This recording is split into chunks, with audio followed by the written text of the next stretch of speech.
Hello, everyone, and welcome to the final panel of what has been a fantastic and inspiring conference. My name is Simon Black. I am the founder and lead organizer with Labor Against the Arms Trade, which is a coalition of peace and labor activists working to end Canada's participation in the international arms trade.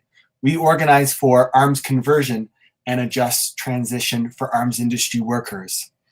I am speaking to you from Toronto, which for thousands of years has been the traditional land of the Huron-Wendat, the Seneca, and the Mississaugas of the Credit.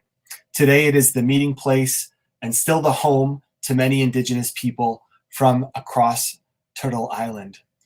Before we get going today, I'd like to thank all the folks at World Beyond War who have worked so hard to make this panel and this possible. Greta and Rachel, thank you very much. I'm sure everybody would like to thank you in person, but we're going to give you a virtual thanks and a clap. So thank you for all the work that you've done. This panel is on the insights of the pandemic, the urgent need for conversion to a peace economy. And it features three amazing speakers who I will briefly introduce now. Taylor Barnes is a multilingual Atlanta-based investigative journalist who covers militarism, the defense industry, and foreign affairs. Taylor's work has appeared in The Intercept, In These Times, Southerly, Scalawag Magazine, Public Radio International, USA Today, and The New York Times. Sam Gindin was research director for the Canadian Auto Workers Union, which is now part of Unifor, Canada's largest private sector union. He is the author, with Leo Panich, of The Making of Global Capitalism, The Political Economy of the American Empire, published by Verso. Dr. Sam Perlo-Freeman is a research coordinator at Campaign Against Arms Trade in the UK, where he is focused on UK military spending and procurement, UK arms sales to Saudi and the war in Yemen, and global arms trade to countries in conflict. He has been involved as both a researcher and an activist on arms trade and other peace issues for about 25 years. Taylor, Sam, and Sam will be speaking on the topic of arms conversion or economic conversion. And I'd just like to kick off today's panel with kind of a definition of what we're talking about when we speak of arms conversion. Arms conversion or economic conversion can be broadly understood as the economic, technical, and perhaps most importantly, the political process required for moving from military production or arms and weapons production to production of alternatives, socially useful alternatives, or what we in Labor Against the Arms Trade call peaceful green production. So this is a big topic, a great topic to end off this conference with, especially in the context of rising militarism, a global pandemic with COVID-19, and the climate crisis, a world in which our economies are more adept at producing bombs and fighter jets, the need to move from that world to economies that are adept at producing hospital ventilators and life-saving vaccines is perhaps more pressing than ever with the COVID crisis and the climate crisis and the crisis of war. So on that, I'm going to allow move to Sam Perlo-Freeman, who's going to kick us off. Sam, welcome.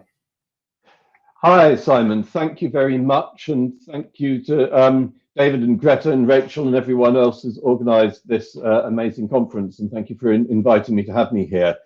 So we're talking about arms conversion at an industrial and economic level, transferring production over from military to peaceful green uses. And I will come on to that. But I want to start with a sort of broader, if you like, bird's eye view of the global war economy, an economy that is so based on militarism and coercion, militarized borders and policing to control resources and to exclude the majority from the world's wealth. And we desperately need to convert from that sort of economy to a global green peace economy based on cooperation and sharing. I think that will not need to be argued for people here. And one of the reasons for this is because this global militarism and the climate crisis are so inextricably linked. We can't solve one without solving the other. Military power is so often used in wars to control resources, such as the war in Iraq was in large measure fought over control of oil. Elites in oil-producing countries spend billions of their oil wealth on Western arms. They get kickbacks from that. They use it to guarantee control of that wealth, to enrich themselves and their cronies at the expense of the majority of the population. And then, of course, this oil is sold and burnt and is destroying the planet. So tackling militarism and tackling the climate crisis go hand in hand. Another reason they go hand in hand is the role of the military as a huge climate change emitter, a huge greenhouse gas emitter. Militaries are excluded from national reporting requirements and carbon reduction requirements by the Kyoto Protocol. The US military is the single biggest institutional carbon emitter in the world. Overall, I don't want to exaggerate it. Perhaps military spending and military industries amount for a few percent of global carbon emissions. And so, you know, if they were to disappear overnight, that would only make a small dent in total global emissions. But they are something that will need to be tackled. The military is a huge gas guzzler. If you think about jet fighters, they consume vast amounts of oil. The US DoD consumes about 80% of total US government fuel consumption. And so these are going to be some of the hardest emissions to tackle if military spending worldwide is not drastically reduced. There's also the need to transfer resources, and with it, our understanding of security. The US, the Western countries, Russia, China, most governments still see security primarily in terms of coercion, military, police, borders, and so forth. And as we've seen in the COVID pandemic, these are not the things that keep us safe. It's not military threats that are the real threats to people's security, and it's certainly not military power that can defend against pandemics and the climate crisis. Yet, if we look at the UK, over the next 4 years, the government is planning to spend 188 billion on the military and about 23 billion domestically and internationally on tackling climate change. It's a vast disparity. Scientists for Global Responsibility estimate that we need to spend about another 5 billion a year on tackling climate change in the UK to achieve the government's rather conservative target of reaching net zero by 2050. And that's only about 1/9 of the military budget. So we need to convert economically in shifting those resources away from this failed militarist definition of security and into real human security, tackling the climate crisis, tackling poverty and exclusion, being better prepared for the next pandemic. So that is another form of conversion. But I do want to get on to the question of jobs, because it is, and converting production over from military to civil, peaceful, green purposes, because it is so often used as an excuse for not demilitarizing, for arguing as to why we need to keep this military spending and production and arms exports. Donald Trump, of course, was particularly fond of touting and monumentally exaggerating the number of jobs that would be created with each arms export deal. But it's true, has been true for all US presidents and many other governments as well. The makers of the F-35, Lockheed Martin, have been very careful to place at least some F-35 production in every congressional district to try to make it as politically salient as possible. And Congress members frequently add money to the defense bills, even that the DoD requests, so as to get extra jobs in their own districts. But despite this enormous political attention in the US, UK, Canada, and elsewhere given to military production, people imagine that it is far bigger than it is. In the US, the most recent estimate I've seen is that about 830,000 people are directly employed in the arms industries. And that's about 0.5% of total US employment, less than 7% manufacturing employment. In the UK, the figures are very imprecise, but it's quite similar, maybe again about 0.5% of total employment or 5% of manufacturing employment is in the arms industry, broadly speaking. I often see comments, not necessarily by supporters of the arms trade, even by our supporters, who cynically say, oh, well, it's all about the money and the jobs, isn't it? Because Britain doesn't produce anything anymore. And arms is all we've got. And if it weren't for arms, we'd be in a mess, or something less polite. And yet it's so not true. As I say, arms production is maybe 5% of total manufacturing employment. The latest estimate by the defence industry's own body, there are 135,000 people employed in the arms industry in the UK. The renewables industries alone already employ 144,000, and that is rapidly growing. The offshore wind sector alone is expected to triple employment by 2026, from about 26,000 to about 70,000. And the government, for all its massive failings in the climate area, is pledging in its 10-point plan. I mean, it's a rather threadbare plan and it needs a lot of beefing up. But what they're saying is that they are going to create 250,000 green jobs by 2030. That's almost twice as many as are employed in the arms industry. So the potential for job creation in highly paid engineering sectors, Renewables UK says that nearly 80% of jobs in their members' industries are in technical engineering and managerial positions. These are high quality, high paying jobs, as are, of course, many of the arms industry jobs. The potential to create these jobs is there. And what's more, there's a desperate need for the skills of workers in the arms industry, who are very often highly educated, highly trained, highly skilled.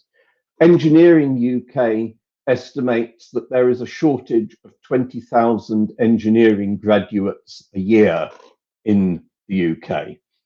And so if we are to achieve the low carbon transition that the planet desperately needs, then we actually need more engineers. We need some of these engineers who are currently employed in this destructive activity of arms production to use their skills, to transfer their skills over to the peace economy, to green technologies and industries in general. How easily can this be done? How easily can the production be transferred?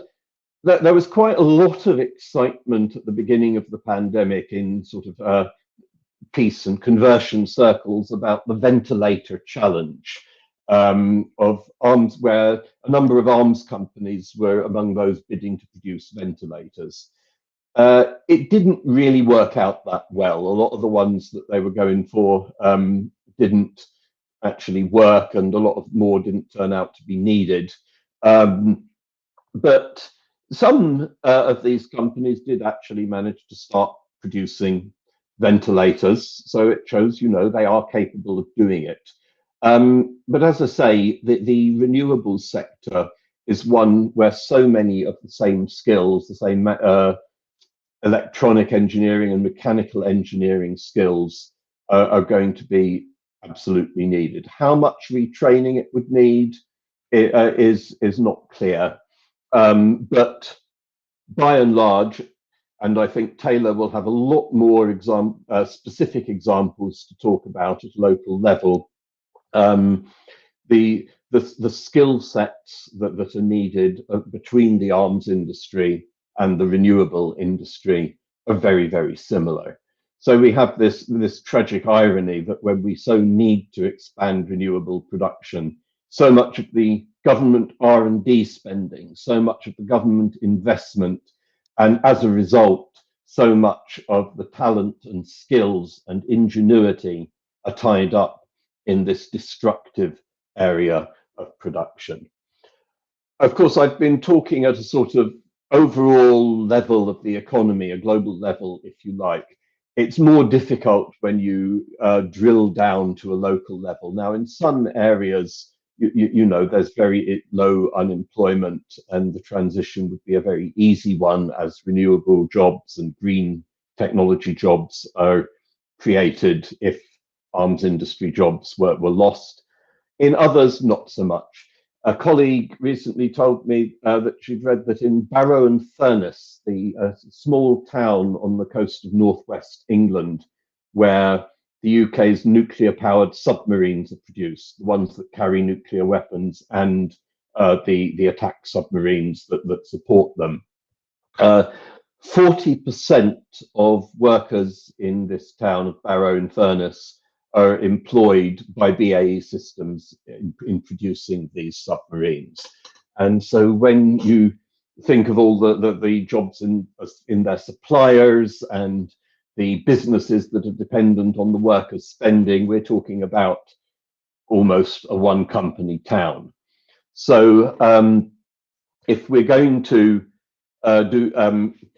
to achieve this transition in as just and politically sustainable a manner as possible, then we've got to come up with some answers for that. I don't have those answers at the moment, not being a renewable energy engineering expert myself. But I believe that, with proper investment, proper research, proper efforts, these could be created. Because it is a political problem. However few jobs overall are involved, we just know that any government that tried to shut down arms industries without having a very clear plan of what to replace them would be roasted by the right-wing media, even by their trade union allies. So to conclude, we need to move the world away from a global economy based on militarism to one based on peace and on renewable energies to replace fossil fuels. We need to move national resources, financial resources, investment, R&D over. We need to move jobs and production over. And by and large, those jobs are there to be created. In fact, they are desperately needed. All it takes is the political will and the effort and the investment to make it happen. So I will finish there, and thank you very much.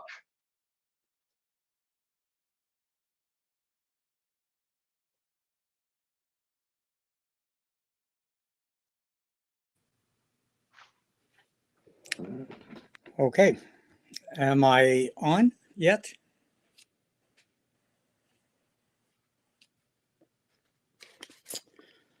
Okay, very much appreciate being invited to this important conference, and that was very good to listen to Samuel in terms of my own comments. I want to make 3 points. The first is, I think, an obvious one, which is the main issue here isn't technical. The second point is that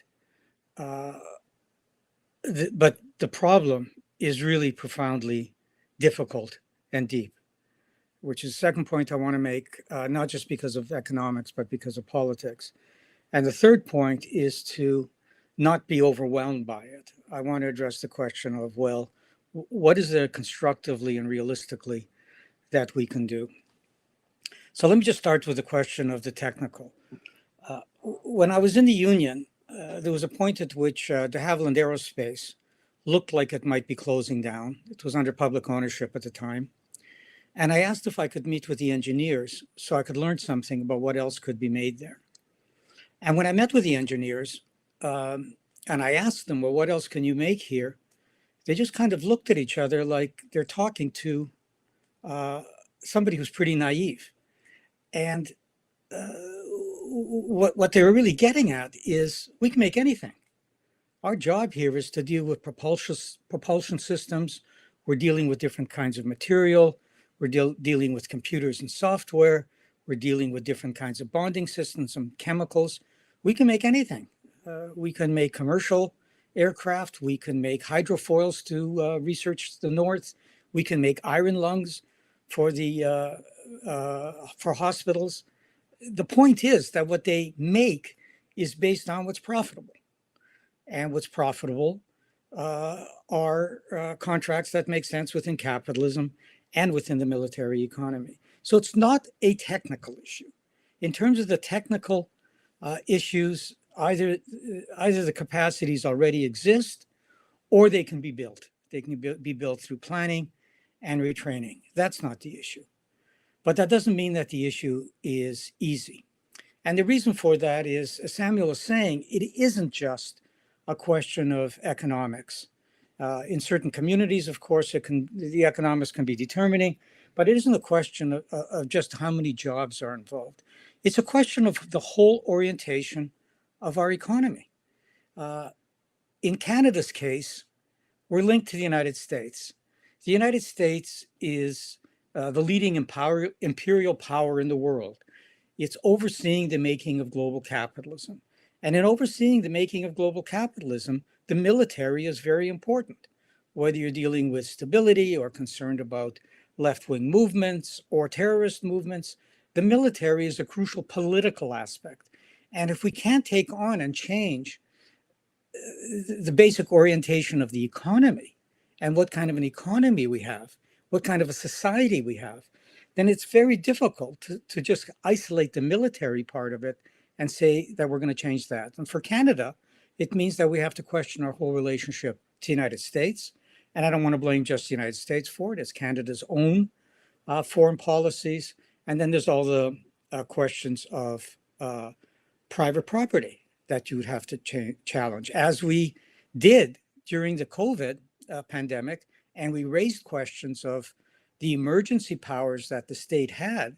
Why didn't they use it to direct corporations to make the equipment we needed?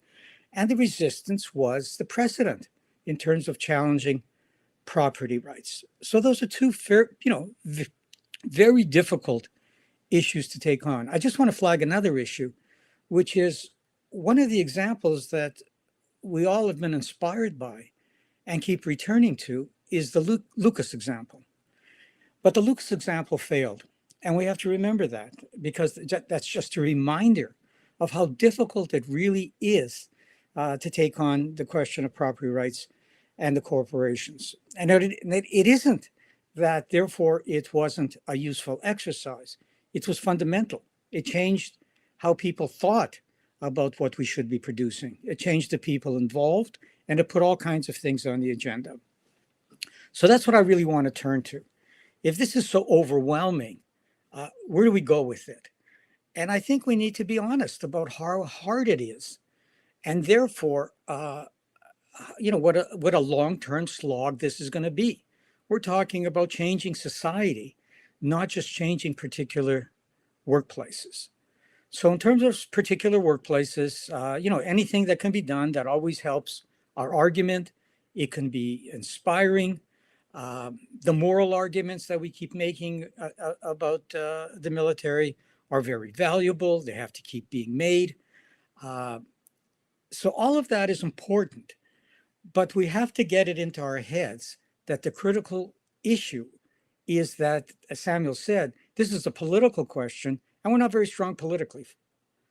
And we're not very strong in terms of actually challenging fundamental things about our society. You can always say, this particular plan should be changed to something else, but we're not very strong about changing the larger questions of property rights and the direction of our economy. So what are some of the things that we can do? The first thing is, and I think I really give Simon credit for this, is if you're going to talk about arms conversion, it's in your interests to really link it to the larger questions of conversion, such as Samuel was raising the environment, obviously, but also there's the question of restructuring and jobs, everything we learned about the pandemic and planning for other pandemics, which especially obviously the greatest pandemic of them all in terms of the environment, but the question of drugs, masks, vaccines, etc. So we have to see this in the context of we're going to need a larger project. The second thing is we have to engage workers in a concrete way. We cannot just talk abstractly about just transitions and they'll be protected. They won't believe us. There's nothing in their experience to make them believe us. And they don't think we have the power to do that anyways, to guarantee them anything. So one of the strategies that I think is important is that in every community, there are things going on in terms of plants closing because they're not profitable. And the kind of question that we can raise is, why are they closing? Why is it democratic for them to close? If we need these capacities for so much other things, social uses, particularly the environment, because everything about how we live, work, and travel is going to have to be changed if we're going to fix the environment, and that's a massive project, then why are we letting any of our productive capacity go? And when you put it that way, it creates the opportunity for mobilizing and organizing workers about thinking of production and what we produce and why in a different way, getting them actively involved. It's one of the things we've been trying to do in Green Jobs Oshawa by saying, let's not just think about how we save these corporations. Let's not just think about the solution being in the auto industry. Let's either raise the question of electrification, but go beyond electrification because that won't solve it either. How do we integrate this and to integrate these facilities and their skills into things we need and things that can serve a plan around the environment? So I think that's another thing that is absolutely important. A third thing is we may not be able to change society. We may not say we're on the verge of of possibly making socialism an alternative, but we can and have to think about institutional changes that can help us. So, for example, we should be fighting for a national convergence agency, a national institution that will plan ahead for conversion of facilities that corporations don't want, that we can still make productive, facilities that we can use in terms of medical things that we'll need that we weren't prepared for this time, obviously the environment, and to include thinking about options around the arms trade. What are our options if we get out of it? At a minimum, to reduce the myth that there are no options except to make the military stuff. So we should have a national convergence agency that is studying these things and that is ready when we have the power to put some pressure on to do something, to carve out a space which actually looks at this. Related to this, we should have in every region hubs, regional technical hubs that have hundreds, if not thousands of young engineers who want to use their skills for doing something useful. So that when something is raised, we can actually think about what do people need, what are the new products as a society and in that community, and do we have the skills to do this? And if not, how do we get those skills and how do we plan for it? A fourth thing that we need to do is, I think, especially important, because if we're talking about politics, we're not just talking about policies. We're talking about organizing people so they can put real pressure on. I mean, the trouble with getting people elected is that if we haven't built a base, they don't act differently. If we don't have a base that is going to pressure them, they have enough pressure from the other side that keeps them on the same path. And in terms of things like military policy and geopolitics, there's usually a bipartisan consensus on this. In the States, it hasn't mattered whether it was Democrats or Republicans. And I'm afraid that in Canada as well, there might be specific things that are better. Workers might be getting a little bit more protection. But the major changes that we're talking about won't happen unless the pressure is coming from below. And that gets to this question of having to get unions on side, which is very difficult. But maybe we can start with something less ambitious and build on it. Maybe our argument should be to unions and locals that things are going to change. The world is always changing. And even if you feel secure in what you're doing right now, you're going to be vulnerable. And why aren't you forming committees that start planning and thinking about what are we going to do when the military contract we have goes under? Or when, for environmental reasons, what we're making can no longer be done. Why don't we start preparing now? And the experience with doing that is that once workers start doing this and thinking about it and making plans, they start educating themselves about what's really going on. The kind of facts that the environmental movement and the arms and anti-arms movement have been so good at raising are suddenly relevant. It makes sense to read them. And you find that workers themselves become environmentalists. So I think we have to find ways of getting to unions, finding those people in the unions who are actually interested. We need some inside champions. Often there'll be people in research departments whose job is partly to be thinking ahead. Often it'll be specific union locals that may not reflect the policy of the national union, but are interested. But I think if we can present it as planning for their future, I think it'll be stronger. So just to conclude, what I'm really trying to emphasize is, I guess, two things. One is our arguments may be very logical and very moral, but we can't underestimate how profoundly we're challenging the system of property rights and the system of the nature of global capitalism superintended by the US. So we can't underestimate that. And therefore, we have to think about building. And as soon as you say that, we have this juncture between wanting to do something and achieve something immediately, but having to build, which takes a long term. And what bridges them is that we have to find those things that we can do immediately that start getting us closer to where we're going. Thank you.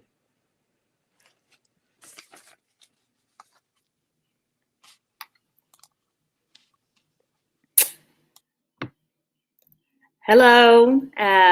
Thank you so much, Sam, Samuel, and Simon for the great introduction and such thoughtful presentations. Thank you, World Beyond War, for having me here.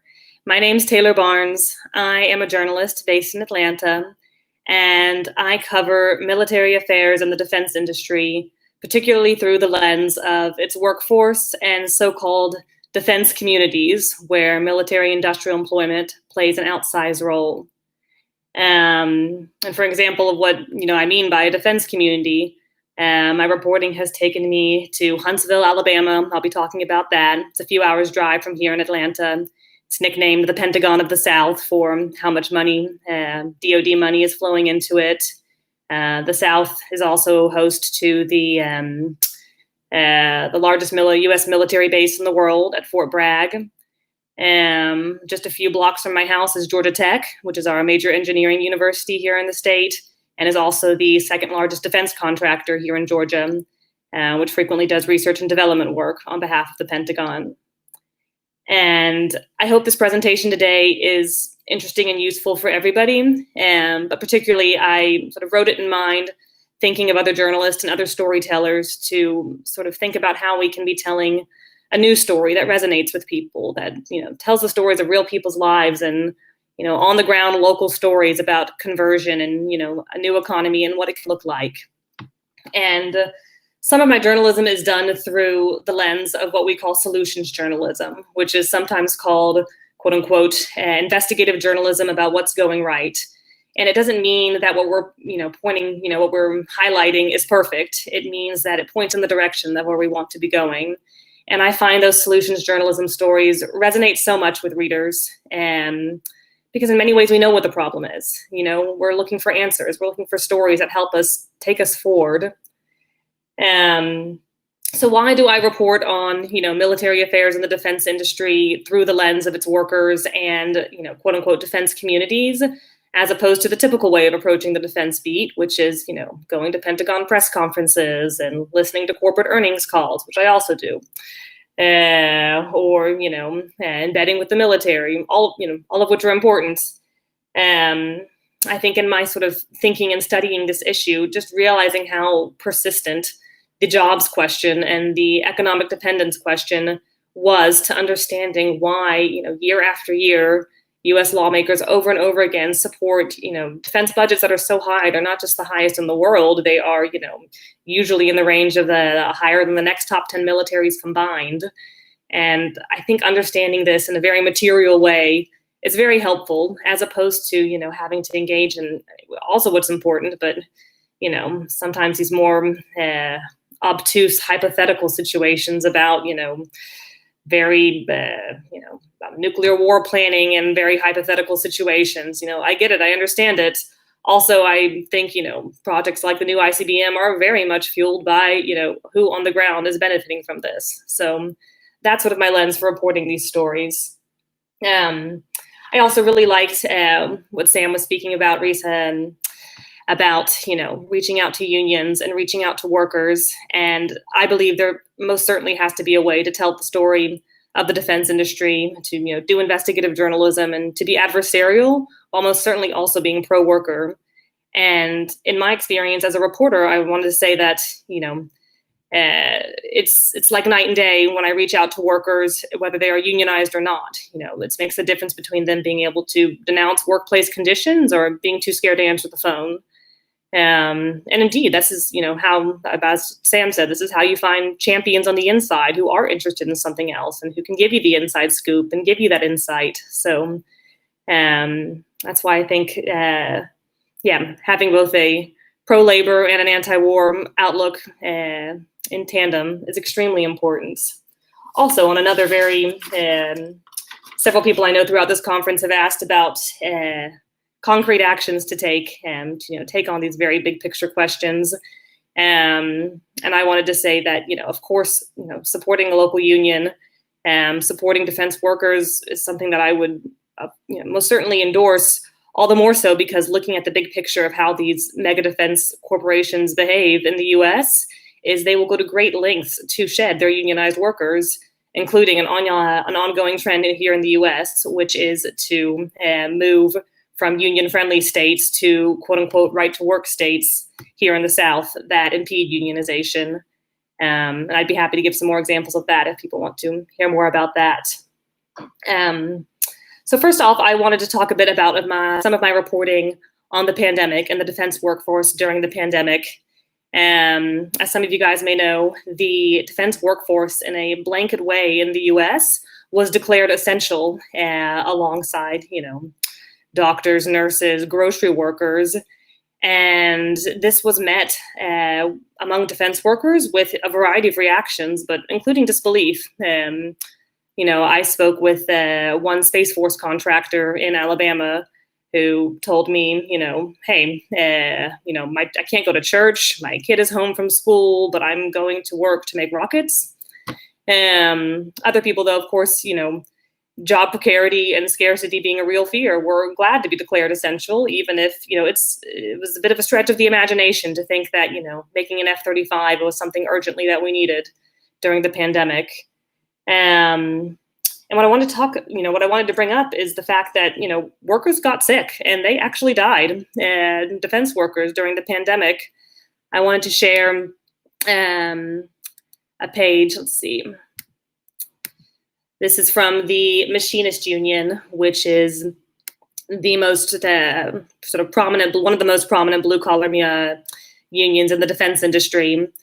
And they do not represent exclusively defense workers. Plenty of these people are in civilian industry.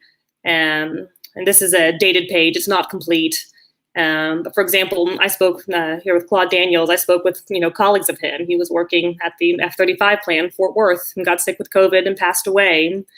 There's a few other people down here. For example, here Amy, who worked at Pratt & Whitney in Connecticut, which likely means that she was working on both civilian and defense products. So this is serious. But I also in addition to the actual risk that workers faced during the pandemic, it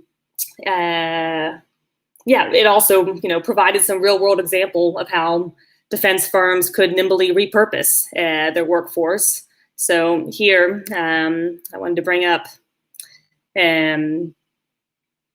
these were photos sent to me by Textron, which is a military aircraft maker in Kansas, of their employees who had, Sam just spoke about, how, technology can be repurposed. And here they are using the industrial cutting machines usually used to cut the interiors, like the leather interiors for their military aircraft, to make face masks for medical workers early on in the pandemic when there was a shortage of the personal protective equipment. And so outside the pandemic, I also wanted to talk a bit about my reporting in, so-called quote unquote defense communities. I've reported several times in Huntsville, Alabama, which is a missile and rocket hub. It is known for being the hometown of the German scientists brought over after the end of World War II. And what was called Operation Paperclip, the most famous of them being Werner von Braun, who is lightly fictionalized in the movie Dr. Strangelove. And this is a town where, for example, a mayoral candidate told me it's the kind of town where you go out to meet people for drinks and chat, and then you realize that every second person you meet has a security clearance. This is a very defense-heavy town.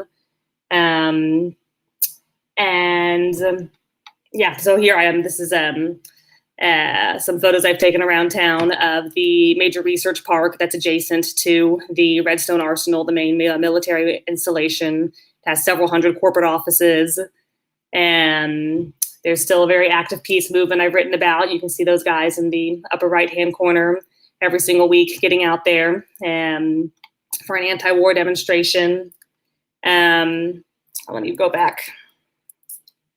I mentioned that I wanted this presentation to be able to, speak a bit to journalists and storytellers. And so when I was going about trying to learn a bit more about Huntsville, Alabama, and why it was nicknamed the Pentagon of the South, a really great resource that I would recommend everyone in the US use is what used to be called the Office of Economic Adjustment, which is now called the Office of Local Defense Community Cooperation. And they run charts where you can see exactly what's going on in your state. Here's the one for Alabama as an example. And you can scroll down, get an idea of the major contractors in your state. And here we go. When you see the map of Alabama, Madison County is where Huntsville is. You can see that dense blue dot, hence the name, the Pentagon of the South.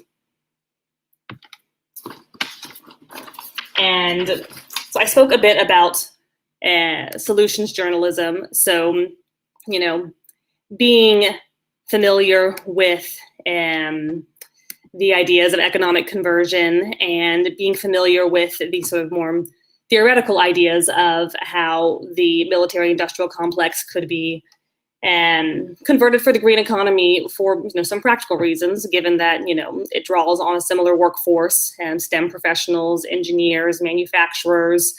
I set out to find out, does this actually happen? Do people actually make this transition? And I found that in Huntsville, even when every sign is pointing towards the defense industry, indeed, people are already joining the renewable economy. And in a piece for Southerly Magazine, I profiled on the right here, Robert Yost, and that's his son as well, who formerly worked as an engineer on fighter jets, on cruise missiles, also worked in the oil and gas industry. And he had an insight that he could repurpose his understanding of jet engine technology to make it into a wind technology. And it's what you see right there in the middle. It's sort of a shoebox-sized wind technology that can be stacked up and, for example, put alongside a restaurant or put alongside, a group of homes, and provide sufficient power for them. And his company nowadays, is it's a small company, but it's staffed with former, defense workers who come to him from Raytheon, who come to him from the Army Corps of Engineers, which is just pretty natural when you're in Huntsville, and that's what the workforce is like. And I found, several stories along those lines in Huntsville, which I find, extraordinary, given that, like I said, this is a town where the deck is stacked to most certainly funnel you into the defense industry. I got figures from the local university, the University of Alabama in Huntsville, that between a fifth to a fourth of its students go straight into the defense industry. And the university literally sits adjacent to the Redstone Arsenal, the major Army installation. And when I was reporting the story, something very sort of unexpected came up, which was, just a moment. I met with local Sunrise activists in Huntsville to talk a bit about their environmental movement, and, they're reaching out to workers and any sort of local success stories. Sunrise is the movement in the US that promotes the Green New Deal. And they said to me, "Taylor, you won't believe who spoke at our Green New Deal town hall." And I said, "Who was that?" And they said, "It is the daughter of Werner von Braun, who in herself is a highly accomplished environmental engineer specialized in hazardous waste cleanup of highly complex industrial sites." And it's extraordinary. It's indeed been her career path. I spoke with her later, and she said that she, came of age, during the, NASIT environmental movement in the U.S. And just has a very different trajectory from her father. And I love that story because to me, it's sort of an intergenerational story of economic conversion. You have someone who is the daughter of, what I would say is the 20th century's most famous missile and rocket maker, and who herself is, an on-fire environmentalist and speaking at Green New Deal town halls. So I'd like to wrap it up there. And I have many more examples to share, but I also want to make sure we have some time for questions. Thank you very much.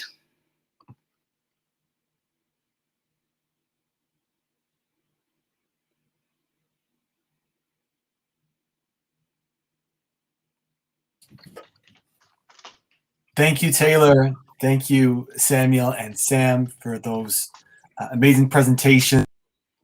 We are going to start with some questions from the chat, and we'll take a few questions. We'll go around and do a few rounds of questions and answers, but just as people are formulating their thoughts, I thought I would take chair's privilege and kick things off with a question for you all. The policy idea that seems to have most captured the progressive imagination and the left imagination in the last 5 or so years has been the Green New Deal. And Taylor, that's very much where you left off your presentation. David Swanson in the chat also mentioned the Green New Deal. What kind of openings does the rising popularity of the Green New Deal, both in North America and in the UK, what kind of openings are there for the arguments to be made and a politics around arms conversion for green, peaceful production? Who wants to kick us off? Taylor. Yeah, I'd be happy to sort of connect those because indeed this is something that I've connected in my work. I think one thing that is so interesting and compelling about the Green New Deal and about the transition to a green economy and comparing it and lining it up with military conversion is, one, indeed, these draw on the same labor pools. I mean, like I said, this draws on STEM professionals, manufacturers, and two, extremely importantly, here in the US, I say that my beat is done through the lens of defense communities. The Green New Deal, is a program for employment across the country, unlike many other major American industries, which are concentrated in hub cities. So I think this holds a lot of promise for people. So, for example, Robert Yost, the engineer I profiled, his wind technology, is already being used in a variety of locations. He has local restaurants in Huntsville saying, "Sure, we'd like to use that to power our restaurant." So I think it's tangible, and it's a policy that can imagine people staying where they are. And it's something that, we all need energy in our day-to-day life. And it's a concrete program to offer them. Thanks, Taylor. Sam, you'd like to add? Yeah, a few things. I mean, one is that it starts raising this larger question of production for use, and why the production we have is, why do we produce just according to what the corporations want and for profit? So I think it's great for that. It also starts raising the question of planning as opposed to doing things based on competition and profit. So it raises the question of procurement, so that you carve out a space in the economy.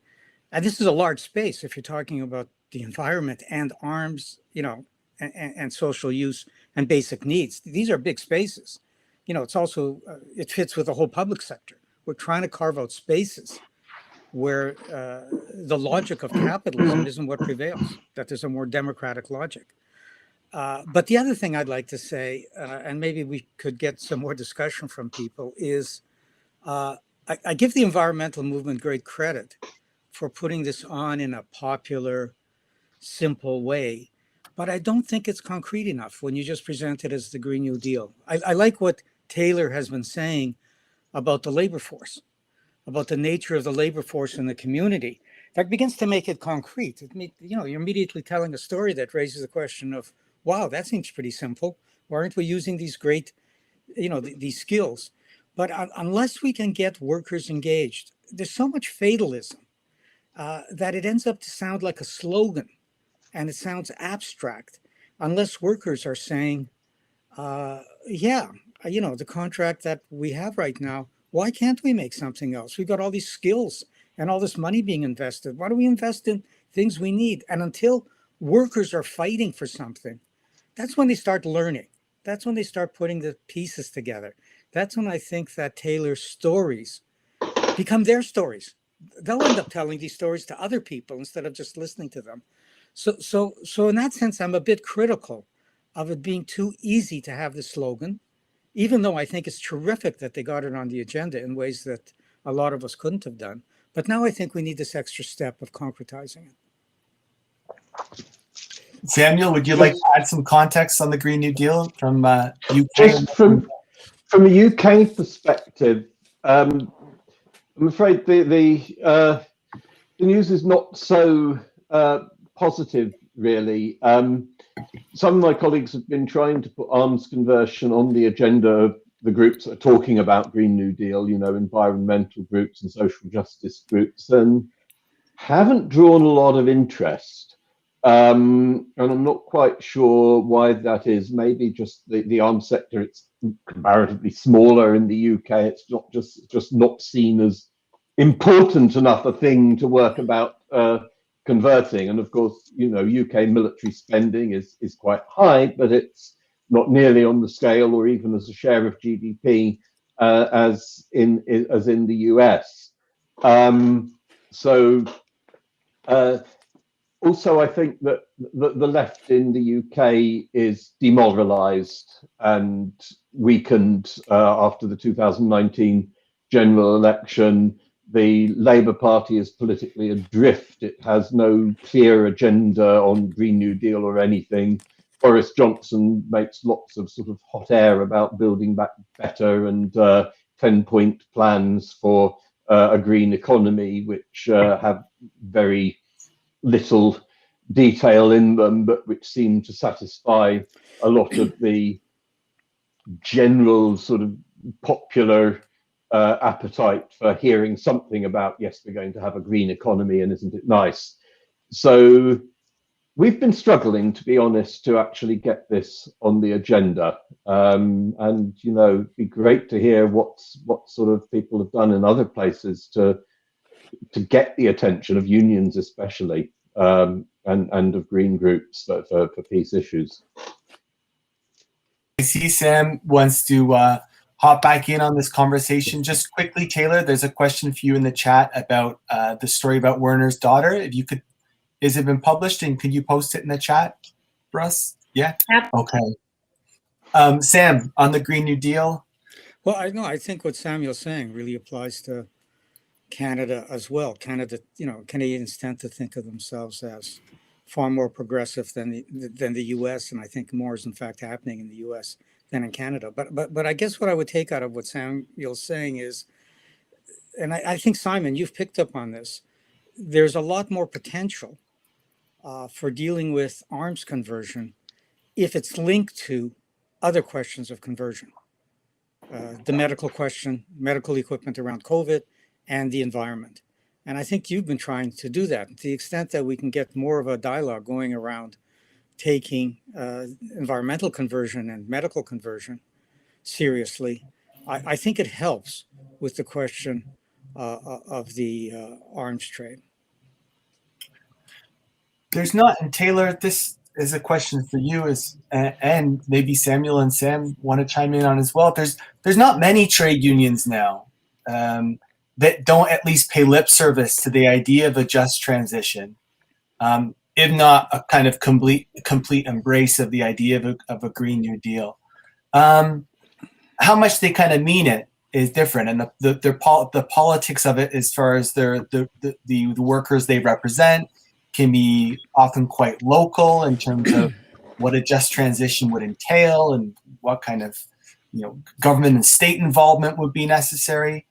But do you hear that language in the Pentagon of the South? I mean, is it a language that's even permeating perhaps the most kind of conservative sectors of the trade union movement in the United States? And what does that tell us about the potential of conversion in that case? Yeah, and I kind of want to tie that back a little bit to what I mentioned earlier about how, report on the defense industry's workforce, how it's night and day to report on, a unionized shop versus a non-unionized shop, because those kinds of conversations can happen in a unionized shop. For example, I'm thinking of a contact I have, in the machinist union, who is, 100% on board. He would love to bring his shop on board, and he's someone with enormous credibility when he speaks with his fellow workers. So that definitely exists, and I suspect and believe it is much more difficult for those conversations to happen outside of you. Since that structure and the fear of job precarity is just so high. So that exists. And I kind of want to tie that back to, I think, even in these very defense heavy towns, locals are championing and are quite happy when they have a great inventor like Robert Yost. So for example, I was not the first person to write about Robert Yost and his company, but I was the first person to tell it as a story of economic conversion. He was celebrated locally. He would, speak at the local universities. Other engineering students would tell me, "Oh yes, I loved that presentation." So I think there's sort of a natural enthusiasm about this that can be harnessed. And I think it's kind of on the storytellers and the journalists to have sharp enough eye to tell this as a story of economic conversion, not, engineer came out of nowhere and suddenly. Yeah, Sam Gindin. Yeah. I mean, two responses to that. One is that there's a way in which talking about the Green New Deal and conversion is safe. It's politically correct, and you'll get that. So there's kind of an opening. But the problem with it is that, I mean, to put it bluntly, the problem is that unions have to be radically transformed if we're going to take these things on. I mean, we've got a serious crisis in unions and on the left, I'd say. But the other dimension of that is that there are progressive trade union leaders who will take some initiative and say something maybe more dramatic and even do an experiment of some kind. But one of the problems is that even when they do that, they very rarely go back and educate their own members about it. And that creates a real limit. In other words, it's almost as if you don't have enough faith in your members that you can win them over. So you do something progressive, but you don't deepen it. And whenever you do that, you find out soon that whatever you can do is going to be limited. The members will ask, what are you doing? So this question of the internal dynamics of unions is a very important thing to take on.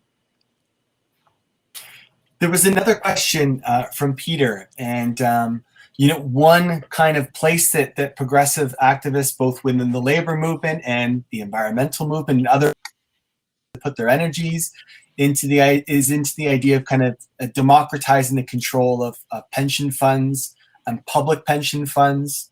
Although they're public, the public doesn't have much control over how those investments are made. So the question is, could public pension funds and I'm going to put this in quote, the ethical finance community be convinced to take conversion proposals from an ethical consortia? So really a question about finance, about democratizing public pensions, union pensions, and so on, and what kind of potential there is there for funding and investing in arms conversion. Yeah. Taylor, do you want to kick us off with that? I really just only wanted to add a short answer here, that I just want to flag and promote that there's an extraordinary group of young women at the University of Texas who have an ongoing campaign to divest the UT system from arms makers. They've done tons of original research to come up with figures, concrete examples. I was so impressed by seeing them. Off the top of my head, I believe their name is Women's Coalition Against the Arms Trade. It's something along those lines. And as you can all imagine, once they published this, once their resolution passed, a large group of engineering students wrote a counter petition saying, hold up, not so fast. So anyhow, I just want to flag it because I'm very impressed with their campaign. Thank you for letting us know of that example, a group that needs support for sure. Sam Gindin. I'm just wondering if Samuel wants to jump in before I do again. Well, you go ahead and then I'll jump in. Yeah. Okay, well, a couple of things. I very much like the idea of divestment as a political statement. I think that's excellent. I'm a little bit more worried about asking workers to invest ethically from their pension funds. For one thing, it can be very divisive. And for another thing, what we really should be arguing for is that all financial institutions have to set aside a certain proportion of their assets and of their income to do socially useful things. I think that would be, put a levy on them. You could put a levy on all financial institutions and create a bank, for example, that wouldn't have to raise funds through competition, but would have this levy. And then the democratic question would be, what's the best way of using these funds democratically, usefully for the environment? And if that happened, I wouldn't be opposed to pension funds also doing it. But I don't see why we would ask, it's like taxing pension funds, but not taxing financial institutions. So I think it should be, a broader thing on all financial institutions. And I think it could have some real legs. Yeah, so at various times, CAP has done quite a bit of campaigning on ethical investment, on divestment from the arms industry, sometimes in collaboration with Palestine solidarity groups. We've specifically focused on investment in companies that are particularly involved with Israel, selling arms to Israel, or Israeli arms companies. Obviously, there is still a growing ethical investment movement. There's been a lot of success with, say, churches and charities not investing in the arms trade, but they're relatively small. We have sometimes turned attention to local authority pension funds, to university pension funds, and sometimes had some pretty good campaigning on that. Limited results in terms of the institutions in question actually responding. Some local authorities, of course, depending on their political makeup. In fact, some campaigns on divesting from specifically companies arming Israel have been successful enough that the government's trying to ban it. That they actually, first of all, they tried to make a regulation saying that local authorities couldn't do this. They couldn't make political decisions or boycott particular countries. That was thrown out in court. So now they've got on their agenda to legislate to prevent them doing it. When you're talking about big public sector funds, though, it's a sort of a little strange if you're asking the government that's actually doing the military spending to not invest in the companies that are providing the military equipment because that's unethical. So you know, if you were able to convince them of that, then you'd have won the argument on the other thing as well. But I think there is growing sort of institutional shareholder activism. We've seen this in the climate context just recently, you know, at the Exxon meeting, shareholder meeting. But so far, well, sort of a lot of big institutional investors can see the reality of the climate crisis and actually start attuning their investments in that direction. So far, they're not so convinced on the need for demilitarization. But it shows that there is potential, even with some of these purely profit-driven institutions that don't in themselves have an ethical starting point, to convince them that in their own interest that they need to look at where their investments are going. So again, if we can succeed in tying issues of militarism and war to the climate catastrophe, then that there may be potential to get in movement on institutional divestment. Great. Thanks for that, Samuel. We have about 5 minutes left. There was a question here. In the last panel, we were told that Canada hardly manufactures anything other than weapons. In this one, we are told that the UK actually manufactures mostly things other than weapons. Are both true? So this gets back to the question of, right, you know, what percentage of our economy is actually the arms industry? What percentage of employment and manufacturing is in the arms and connected industries? Maybe Samuel, want to talk about the UK context, since you have those numbers. Yeah, well, like I say, there aren't precise figures because the arms industry is not a precisely defined thing. But, you know, based on their own industry association, it's only about 0.5% of total employment and about 5% of manufacturing employment that's in the what they call the defence sector. So I don't know what all the other production is to do with. It's not as much of the traditional heavy industries of steel and cars and so forth as it used to be. And I think this is where this impression we don't produce anything other than arms comes from, the decline of so much of those traditional industries. But clearly there's a lot going on. And like I said, the renewables sector alone already employs more people than the arms industry. As for Canada, I'm just sort of quickly Googling statistics and seeing sort of 1.7 million jobs in manufacturing, in total manufacturing in Canada. And Canadian military spending is a significantly lower share of GDP than in the UK. And Canada's arms industry is a lot less advanced than the UK's in terms of producing sort of across the spectrum of major platforms and systems. Canada has much more dependence on imports, especially from the US than the UK. So to say that Canada produces nothing but arms would imply 1.7 million jobs in arms compared to only 135,000 in the UK. No way. Canada, I don't know about the Canadian defence industry, but there is no way that that is true, that Canada produces virtually nothing but arms.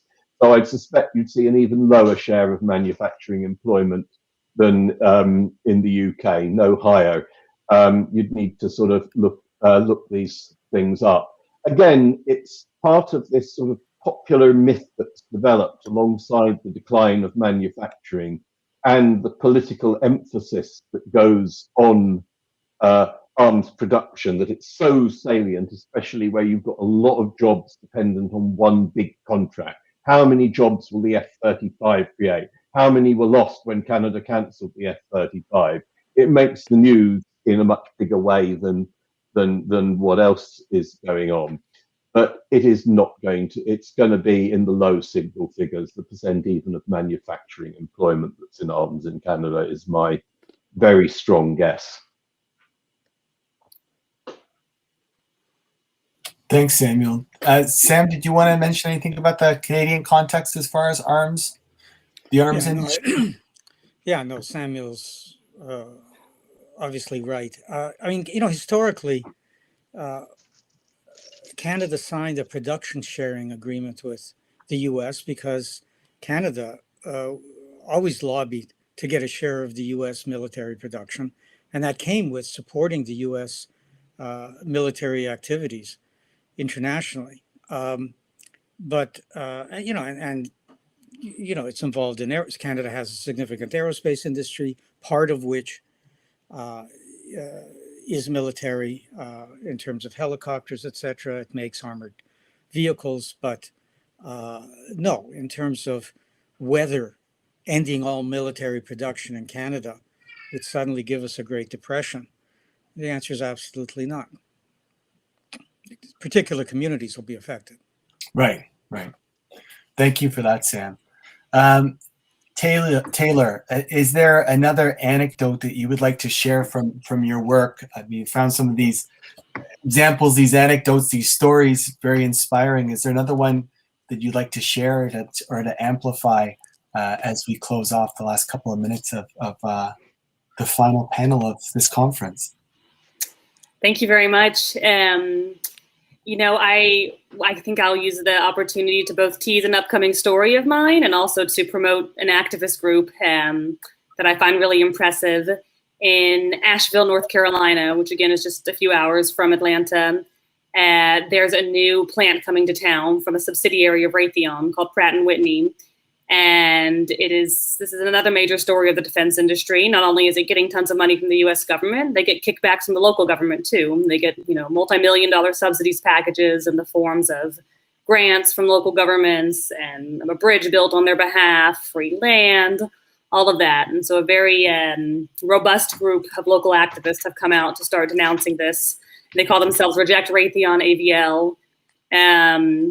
And on top of everything, and the jobs question is the sort of singular question in this story. Anytime you ask a local official about it, they'll say, well, it's 800 jobs, even though if you look at the agreement, it's not really actually 800 jobs.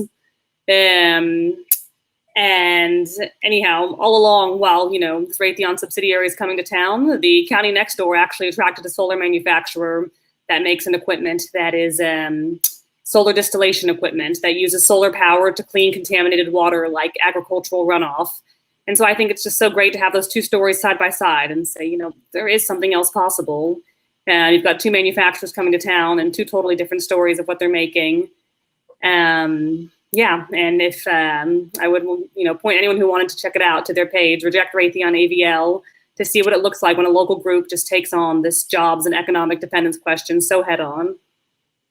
That's a great way to end. Thank you for that, Taylor. Maybe you can post it. Oh, Greta's already got there. She's posted it in the chat. I'd like to thank you all, Taylor, Samuel, Sam. Thank you very much for your time today. These presentations, sober analysis, also inspiring examples.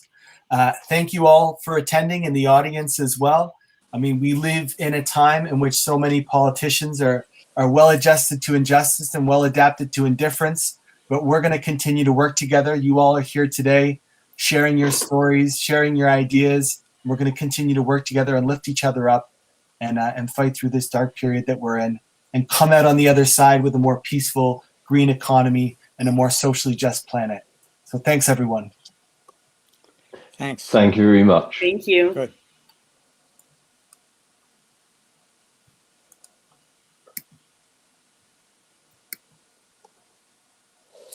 Hello, my name is Leah Bolter. I'm the president of World Beyond War. Before I speak, I'd like to acknowledge that I am speaking to you from the ancestral and unceded land of the Marys River Band of the Kalapuya people, otherwise known as Oregon. So throughout this conference, I have heard so many glowing reviews and thanks to me But the only credit I should take is for being part of the team that hired Greta and Rachel, who have done a phenomenal job of organizing this conference. And not only the regular things you have to do in a conference of finding the speakers and nailing down the schedule and all that kind of stuff, but to deal with a new platform that nobody knows how to use and hadn't heard of.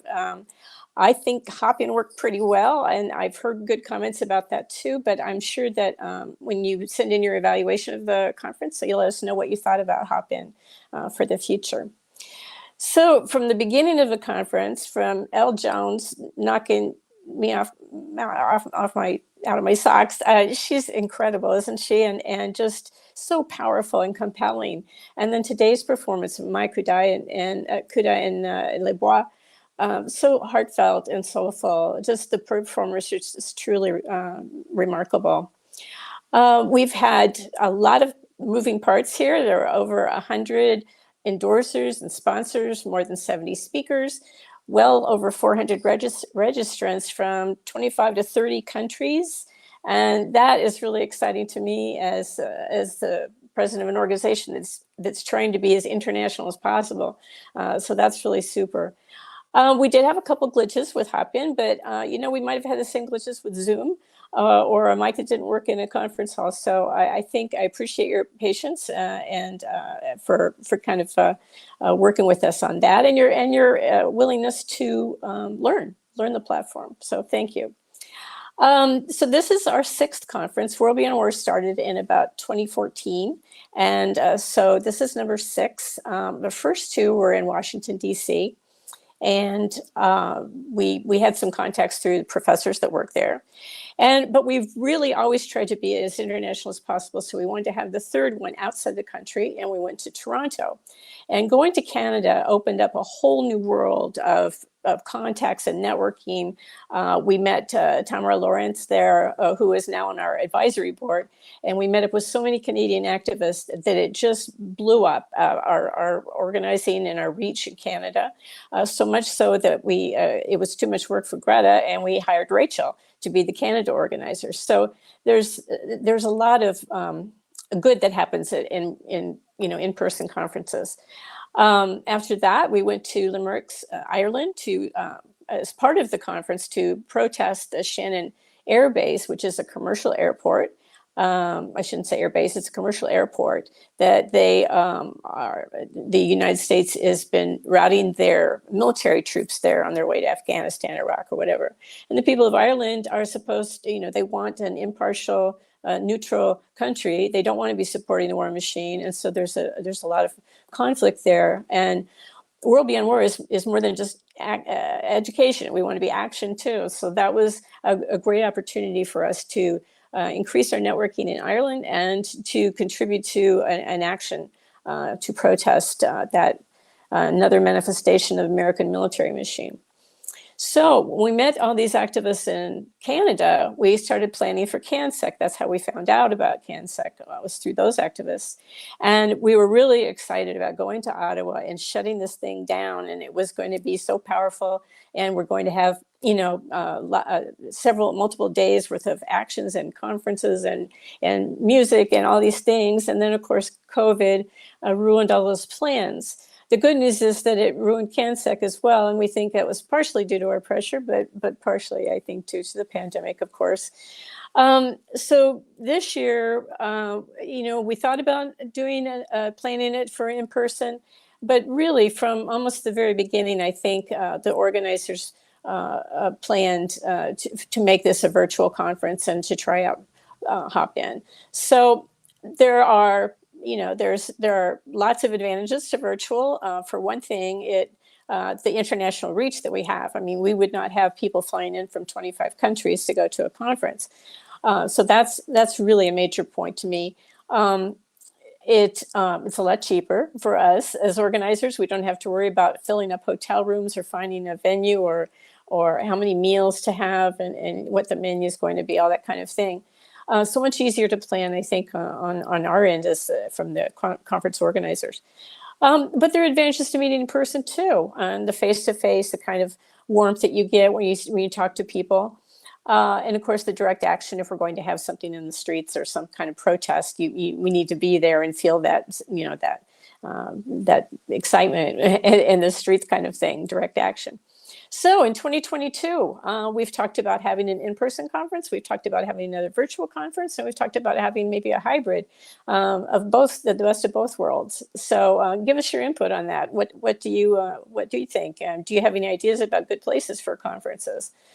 So, like I said, World Beyond War has been just really dedicated to be an international organization, and so we've tried to reach out to people all over the world and make them to and join them with our work. To date, we've had over 75,000 people have signed our Declaration of Peace on our website.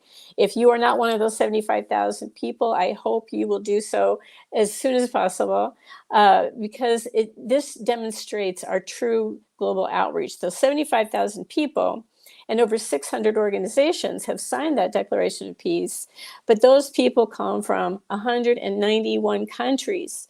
You should think about that. Think about the power of organizing potential that the number represents. So we need more, though, obviously. We need to have hundreds of thousands of people sign that pledge and be part of our network so we can build together. So certainly I learned a lot from this conference. I enjoyed it. I think conferences kind of bring about a sense of community that we're strangers before we come to the conference, and then we get to know each other. And it's kind of reassuring to know there are people all over the world doing the same kind of work, and we're on the same page. And there's a real synergy too, I think, about having people in the conference who are maybe the victims of war rather than, as an American, I'm thinking about being the aggressor all the time and how can we rein in our own government. But when we have people that are not from aggressor countries and we have that kind of interaction, we can learn so much that way. So I feel kind of a renewed sense of solidarity and motivation to work even harder. I hope you share these feelings with me, and on behalf of the board and the staff, I'm so proud of the work we're doing together, and I hope we just keep charging forward. Thank you so much. Thank you, Leah. Leah gave these inspiring remarks now because this is the last time we're all together at the main stage. However, this is not quite the end of the conference. We've still got another hour, and I'm really excited about the next hour because it's when we've opened it up for attendee-created sessions. So we'll invite those who want to create a session for others to join. I know some of you have already been planning on doing so, and others, if you have a strong idea, now, Greta will drop a link in the chat that sends you to just a quick PDF tutorial that just tells you how to do it. So we're going to give everyone a few minutes to set that up. So we'll ask everyone for the next 5 minutes or so until quarter past the hour to have a last round at the expo booth to try networking. Or if you have not yet recorded your solidarity video, to please go and do so. Of course, we wanted, as Leah said, to crash CanSec in person and shut it down, and this is not the same, and we'll keep crashing conferences. However, a solidarity video is one thing that we can do, and similar to how this conference was international, we'll send it out internationally as well. So that's at the Take Action booth. So again, whether you go check out a video, maybe do 2 rounds of the networking, or check out the expo booth for another few minutes, in about 6 minutes or so, we'll invite you to then go to the sessions tab and check out some of the sessions created by attendees of this conference. I also want to let you know, as Leah mentioned, that we really want to hear your evaluation, your feedback, your comments about this weekend. This was totally new for us, and we're very, very eager to hear what you thought and to hear your feedback so we can do this again better next time. We'll drop the link in the chat, and we'll also send it out in a follow-up email. A follow-up email will also include recordings of essentially everything other than the discussion groups, which were private discussions, but the workshops, the trainings, the panels, those recordings will all be available to you, sent to you by email in a few days. And there's also many other ways to get involved. I want you to save the date. I've heard a few people here mention, this is amazing, I want to create a local chapter. So we've already lined up a Chapters 101 session on Tuesday, June 29th, 7 p.m. Eastern. We'll send out this information as well, but save the date if you want to start a chapter where you live. So much of the vital action happens locally, and we'd love to support you with that. And as has also been mentioned in the past hour, we have a course on war and the environment that starts tomorrow. It's online. You sort of do it on your own time with weekly modules. There's just a few spots left, so if you're eager to join, I would encourage you to sign up now to claim one of those last spots. And there's book groups. There's a whole bunch of other things coming up very soon. I can't possibly announce them all, but we'll send them out in some follow-up emails. So again, thanks so much for joining us here on the stage and throughout the conference. And give it another 5 minutes or so before you go to the sessions tab. That way we'll give everyone who wants to set up a group a chance for them to get their group on the schedule there. Thank you so much, everyone.